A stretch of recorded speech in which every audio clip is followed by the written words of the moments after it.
दोस्तों, मेरे चैनल पर आपका स्वागत है। सिराज सैयद की जुबानी, अमीन सयानी की कहानी।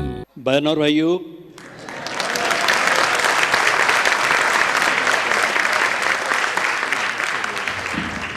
अमीन सयानी की आवाज, अंदाज और बीना का गीत माला जैसे देश के पहले हिट रेडियो प्रोग्राम के बारे में। लेकिन हुआ ये कि कुछ ऐसे गरजे बादल, कुछ ऐसी चमकी बिजलियां कि उन उस गरज और उस चमक में मुझे आप लोगों की शिकायत सुनाई देने लगी। अमीन सयानी रेडियो की माइलस्टोन आवाज है। सिराज सैयद उनके कॉपी राइटर हैं। बीते 50 सालों से वे उनके साथ काम कर रहे हैं। वे एक जाने पहचाने प्रोग्राम प्रेजेंटर और सिने आर्टिस्ट भी हैं। सीनियर जर्नलिस्ट और राइटर शकील अख्तर ने उनसे हाल ही में बातचीत की है। इस बातचीत में सिराज सैयद ने अमीन सयानी के रेडियो सफर को बशिद्दत याद किया। सुनिए उसी बातचीत के विशेष अंश, सिराज सैयद की जुबानी, अमीन सयानी की कहानी।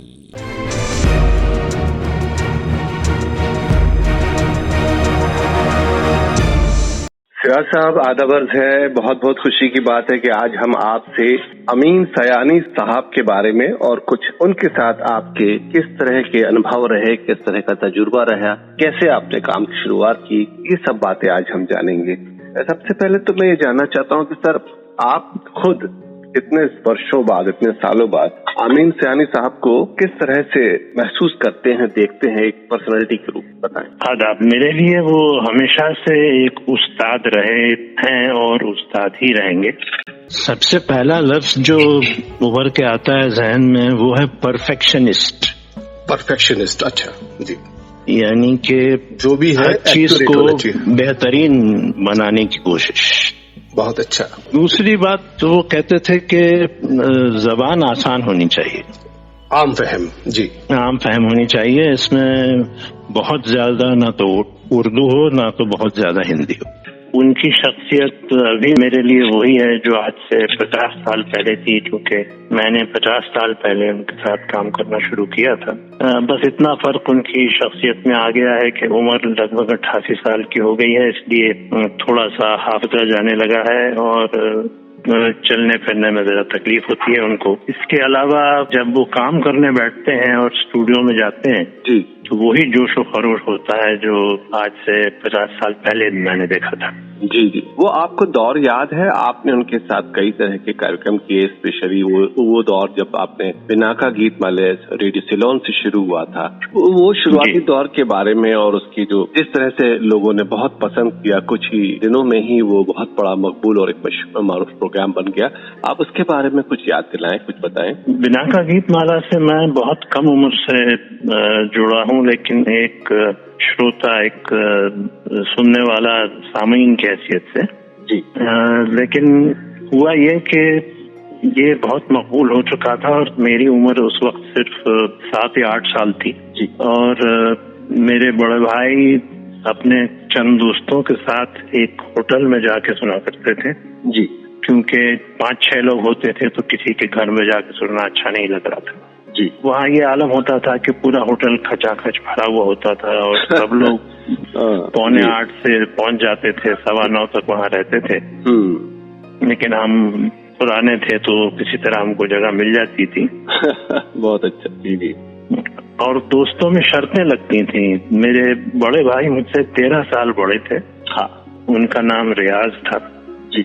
वो असल में 4-5 जो दोस्त थे उनके, वो सभी उन्हीं की उम्र के थे जी। मेरी उम्र का कोई नहीं था। मतलब मैं यहाँ 7-8 साल का और बाकी सब 20-21 साल के। अच्छा जी। तो लोगों को बड़ा अजीब भी लगता था कि इस बच्चे को ये क्यों लेके आते हैं। हाँ, तो उसकी वजह ये थी कि मैं अंदाजा लगा के बता देता था कि पिनाका गीतमाला में इस चोटी बार की कौन से पायदान top- पर हाँ, कौन सा गाना दिया है। ओ, यानी आपको उस समय से पूरी वो एक कैलकुलेशन था पूरा और एक मालूमात थी कि भाई हाँ Yeah. ये गाने चल रहे हैं और इसमें इस बार चोटी पर शिखर पर ये गाना होगा। और वो उसकी आवाज Yeah. थोड़ा सा आप झलक सुना दीजिए, क्योंकि आप में व्यक्ति आर्टिस्ट भी हैं, एक अच्छे कलाकार हैं, अभिनेता हैं, रेडियो प्रेजेंटेटर हैं। अमीन सयानी साहब अमीन सयानी साहब का जो एक अंदाज था उस समय का, एक अगर आप पिनाका गीतमाला की चोटी की पायदान 72 मार्क्स लेके ये गाना शिखर तक पहुंच गया है। तो ये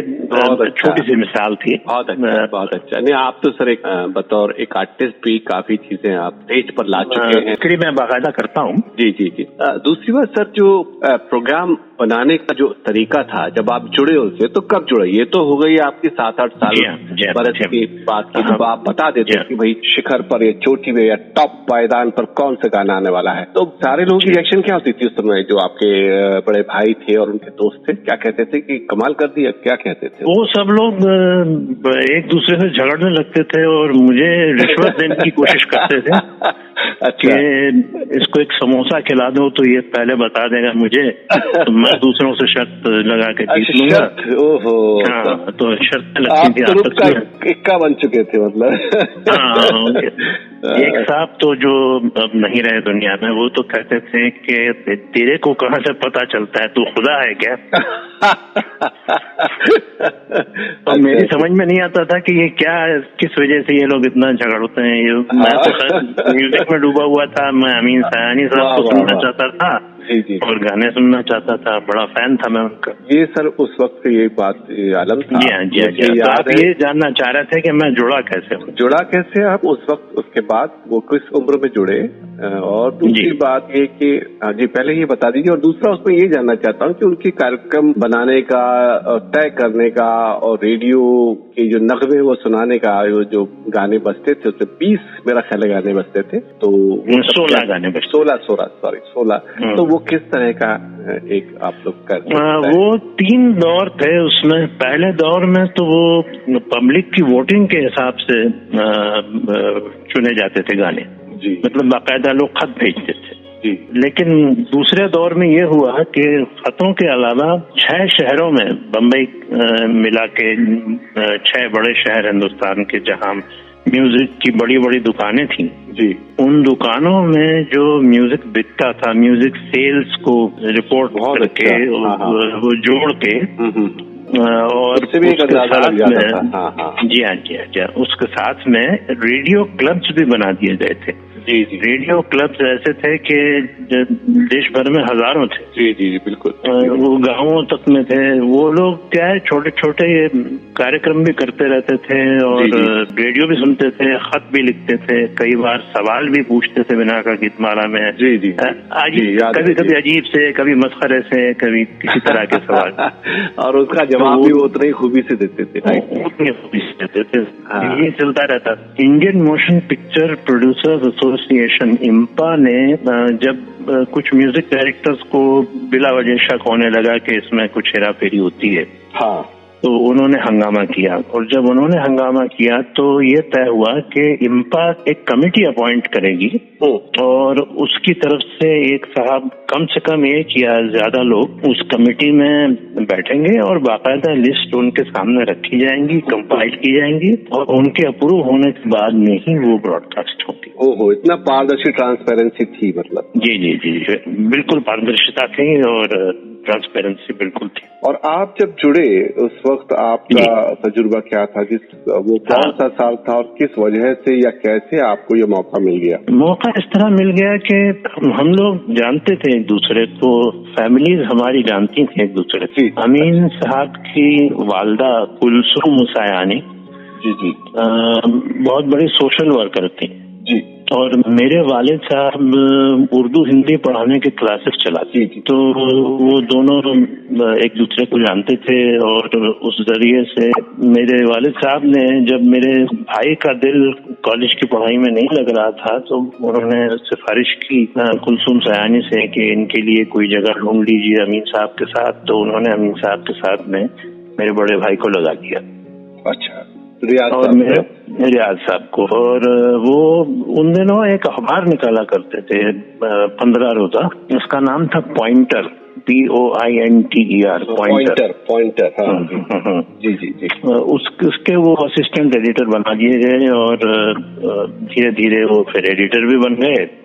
और फिर होते होते ये हुआ कि अमीन साहब के चीफ कॉपीराइटर हुआ करते थे अख्तर रोमानी, उस वक्त, जो फिल्मों में गाने भी बहुत सारे उन्होंने लिखे हैं और बड़े हिट गाने लिखे हैं। जी जी। बेखुदी में सनम गए, जो कदम आ गए, तो इस तरह के गाने उन्होंने बहुत सारे लिखे हैं। तो वो अमीन साहब के साथ कॉलेज में पढ़े हुए थे और वो चीफ कॉपीराइटर थे। लेकिन कुछ साल बाद वो छोड़ के उन्होंने गाने लिखना शुरू कर दिया, फिल्मों के डायलॉग लिखना शुरू कर दिया, तो वो जगह खाली हो गई। तो उस जगह पे अमीन साहब ने मेरे बड़े भाई रियाज को रख लिया जी। मगर भाई साहब बड़े क्या कहा जाए आदर्श वाले, प्रिंसिपल वाले, उसूल वाले, तो उन्होंने कभी मेरे लिए सिफारिश नहीं की, कभी नहीं की जी। तो हुआ ये कि मैं BSc पास करके नौकरी करना चाह रहा था, तो उन दिनों अमीन साहब एक प्रोग्राम करते थे सायरडॉन के साथ ही जी। और वो चूंकि वो एक फार्मास्यूटिकल कंपनी का प्रोग्राम था और मैंने BSc की डिग्री की जी जी जी जी। वाह वाह, मैं ही सोच रहा था कनेक्शन हो रहा है ये। तो सोच रहा था कि उनकी सिफारिश से वहाँ काम मिल जाएगा। वहाँ उन लोगों ने कहा कि काम तो हम आपको दे देंगे लेकिन आपको रायपुर जाना पड़ेगा, हमारे पास बम्बई में कोई जगह नहीं है। हाँ। तो मैंने कहा भाई रायपुर तो हम नहीं जाएंगे। फिर उन्होंने एक और साहब के पास भेजा मुझे, जिनका नाम था हफीज नूरानी। हाँ। हफीज नूरानी साहब बड़े अच्छे कॉम्पेयर थे, जो गजलों के और म्यूजिक के प्रोग्राम कॉम्पेयर भी करते थे और इत्तेफाक से एक फार्मास्यूटिकल कंपनी में मार्केटिंग मैनेजर। मैं उनके नाम से वाकिफ था, उनके काम से भी वाकिफ था, लेकिन पर्सनल तारुफ नहीं हुआ था उनसे। तो जब उनके पास में अमीन साहब का खत लेके गया, उन्होंने खत पढ़ा। खत पढ़ने के बाद में उन्होंने मुझसे कहा कि भाई देखो, फार्मास्यूटिकल इंडस्ट्री में इस वक्त रिसेशन चल रहा है, कटौती चल रही है, तो ऐसे में हम नए लोगों को नहीं ले रहे हैं, लेकिन तुम्हारा बायोडेटा पढ़ के मुझे लगता है कि तुमको मेरे पास आने के बजाय खुद वापस अमीन सायानी के पास जाना चाहिए, जिनका खत लेके तुम मेरे पास आए। अच्छा। तो उन्होंने खत के पीछे यही लिख दिया। अब वो लेके मैं वापस गया अमीन साहब के पास। तो उनको जब दिखाया तो उन्होंने घूरा मुझे थोड़ा सा, कहने लगे यार बात तो हफीज सही कह रहा है, क्योंकि तुम रेडियो पे थोड़ा बहुत ऑल इंडिया रेडियो पे काम करते हो, मैंने देखा है। हाँ। स्टेज के भी कुछ शोज तुम्हारे मैंने देखे हैं, हम लोगों ने मिलके भी 2-3 शोज किए थे स्टेज पे। जी जी। मतलब इस तरह से कि एक माइक्रोफोन पर अमीन साहब होते थे, एक माइक्रोफोन पर मैं होता। ओह, अच्छा। से पहले कैसे कुछ 2-3 शो कर चुके थे हम इस तरह से, लेकिन सीरियसली नहीं लिया था इसको कभी, क्योंकि मैं नौकरी के सिलसिले में उनके पास जाना चाहता था। तो उन्होंने यही सोचा कि ये, तो उन्होंने उस बात को मेरे सामने रखा कि भाई देखो, काम बहुत मुसीबत का है, मेहनत का है, अगर झेल सको तो झेल लो, इसमें बहुत मेहनत करना पड़ती है, नाम थोड़ा बहुत मिलेगा, खाने पीने के लिए मिल जाएगा, करोड़पति नहीं बनोगे। तो मैंने कहा इससे अच्छा क्या होगा कि जिनकी मैं इतनी कदर करता था, इतनी इज्जत करता था, जिनको उस्ताद मानता था, उनके साथ में काम करने का मौका मिल जाए। तो उन्होंने कहा ठीक है आ जाओ। तो ये लगभग सन 70-71 की बात है। तब से फिर वो सिलसिला शुरू हो गया। बस तब से सिलसिला शुरू हो गया। और तकरीबन कितने साल तक चला सर? पूरे 50 साल अभी तक चल रहा है। अभी तक चल रहा। और अब तो आप चीफ कॉपीराइटर हैं वहाँ पर। हाँ। तो अभी किस तरह के काम आते हैं, एक तरह मैं थोड़ा सीधे पूछूं? अब देखिए, बड़े अजीब से काम आते हैं। मैं कुछ साल तक तो उनके लिए कुछ संगीतकारों की महफिल नाम का प्रोग्राम FM रेडियो पे किया करते थे। हाँ जी। तो उसमें मैं उनके लिए लिखा करता था और कभी कभी जरा सा बोला भी करता था। हाँ। और वो बंद हो गया कुछ साल पहले। तो पिछले साल एक बड़ा अजीब सा रिक्वेस्ट आया कि बनारस में, वाराणसी में एक रेस्टोरेंट है जिसका नाम है बाटी चोखा। अच्छा। हाँ। बहुत आप फेमस है। आप गए होंगे कभी? हाँ। तो वो बहुत बड़ा अप मार्केट रेस्टोरेंट है और वो उसके जो मालिक हैं वो अमीन साहब के बहुत बड़े फैन है। अच्छा। तो उन्होंने अमीन साहब से कहा कि अमीन साहब ऐसा कुछ बना के मुझे दीजिए जो मैं यहाँ होटल में बजा सकूं, जिससे लोग खुश हो जाएं और आने लगे, मतलब खास सुनने के लिए भी आने लगे। वाह वाह। तो एक बहुत बड़ा फाइल बन गया वो खातो किताबत का। अमीन साहब ने तो मना कर दिया उठा के, क्योंकि जो उन्होंने लिख के भेजा था, उन्होंने अपने आइडिया से कुछ लिख के भेजा था, उन्हें कुछ सूझ समझ तो थी नहीं इस मीडियम की। चलिए हाँ जी। तो वो फाइल अलग रख दिया था। एक दिन मैं ऑफिस में बैठा था तो कहने लगे, भाई तुम कुछ इसका अगर सर पैर ठीक कर सको तो ये ले लो और करके मुझे दिखाओ। मैंने कहा क्या है? तो बोले इस तरह का प्रोग्राम है, बाटी चोखा एक रेस्टोरेंट है वाराणसी में। तो हमने करीब लगभग 1 घंटे का एक प्रोग्राम बनाया। हाँ। और उसमें फिल्म स्टार से जुड़ी हुई कुछ कहानियां, कुछ गाने, अच्छा, ये सब जोड़ के और उनको भेज दिया। जी। भेजा तो वो तो बाग हो गए। वो तो कहने लगी ये कमाल हो गया, बहुत अच्छा है, बेमिसाल है। हम कह रहे हैं थोड़ा सा फीडबैक लीजिए लोगों से, पता करिए कैसा। कहने लगे फीडबैक क्या ले, हर आदमी कहता है कि बहुत अच्छा है, बेमिसाल है। तो वो कुछ दिन चला वो, उसके बाद वो कहने लगे कि अब तो पुराना हो गया, एक और बना दीजिए। तो हमने एक और भी बना दिया। तो वो दोनों प्रोग्राम जो मैंने बनाए, तो उन दोनों से अमीन साहब इतना खुश हुए कि उन्होंने मुझे चीफ कॉपीराइटर का ओहदा दे दिया। लास्ट ईयर की बात है वो। जी। ये लास्ट ईयर की बात है। अब चूंकि वो तो तीसरा भी रेडी है हमारे पास, लेकिन चूंकि लॉकडाउन चल रहा है इसलिए ऐसे में वो करना नहीं चाह रहे हैं। हाँ। अच्छा, इस बीच में मतलब उन्होंने, अमीन साहब ने कुछ और काम भी किए हैं। जैसे ऑडिबल नाम का अमेज़न का एक प्लेटफॉर्म है जिस पर वो कुछ किताबें और कुछ कहानियां और कुछ किस्से, इस तरह की चीजें ऑडियो कर रहे हैं। उसका नाम ही ऑडिबल रखा है। ऑडिबल का, जिसमें वो किताबें आप सुन सकते हैं, पढ़ सकते हैं, देखना। हाँ, वो भी। हाँ, उसके लिए भी अमीन साहब ने थोड़ा सा कुछ किया है। और वैसे कुछ न कुछ तो आता ही रहता है। जी। लेकिन अब चूंकि लॉकडाउन है इसलिए फिलहाल तो वो तो 5-7 महीनों से यही हालात है। जी। फेक पोस्ट जो है काफी सर्कुलेट हुई पिछले दिनों। अगर हम हमारे सुनने वालों के हिसाब से भी देखें तो वो पोस्ट एक ऐसी पोस्ट थी जो लगातार सर्कुलेट हो रही कि अमीन साहब अब जो है पर्दा कर गए हैं। नहीं, एक्चुअली हुआ क्या था वो आप बताएं। खुदा न करे और जी, खुदा उन्हें और लंबी उम्र दे और सेहत दे, हम सब की दुआ। जी। हुआ ये कि अब थोड़ा सा झुक गए हैं वो, और सायाटिका एक बीमारी होती है। जी। अच्छा। ओहो। सायाटिका, तो जिस वजह से पीठ में और निचली पीठ में कुछ तकलीफ होती रहती है, जिस वजह से वो दर्द बर्दाश्त नहीं कर पाते हैं कभी। जी। तो दवाएं लेनी पड़ती। जी, आपने सुना होगा कई लोगों को। जी है, मेरे परिवार में मेरी मदर को भी प्रॉब्लम है। जी। तो वो तो है ही उनको, वो कंट्रोल में रहता है, काफी उसका इलाज वो करते रहते हैं। जी। लेकिन उस वजह से वो थोड़ा झुक के कभी जरा टेढ़े से होके चलते हैं, वो प्रॉब्लम, और लकड़ी लेके भी चलते हैं। जी। तो और इसके अलावा कभी कभी वो अपने बेटे का सहारा भी लेते हैं, क्योंकि राजुल ज्यादातर उनके साथ ही रहते हैं। जी।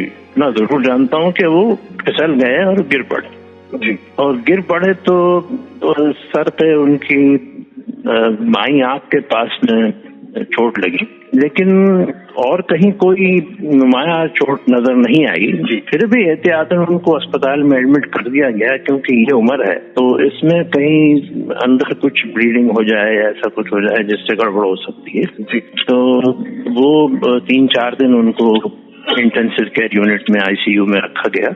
जी। उसके बाद नॉर्मल रूम में लिया। अस्पताल का नाम था हरकिशन दास। हाँ जी, मुंबई के हरकिशन दास अस्पताल में उनको करीब 1 हफ्ते रहना पड़ा, शायद आपने याद बताया। करीब 1 हफ्ते रहना पड़ा। जी। तो उसके बाद वो लौट आए, और लौट आने के बाद में फौरन तो चल नहीं पाए, लेकिन 2-3 दिन के बाद में वो फिर नॉर्मल सा चलने भी लगे हैं, और अब कोई मसला नहीं है, खुदा का शुक्र है। इस बातचीत का शेष भाग अगले एपिसोड में जरूर सुनिएगा। सिराज सैयद की जुबानी, अमीन सयानी की कहानी।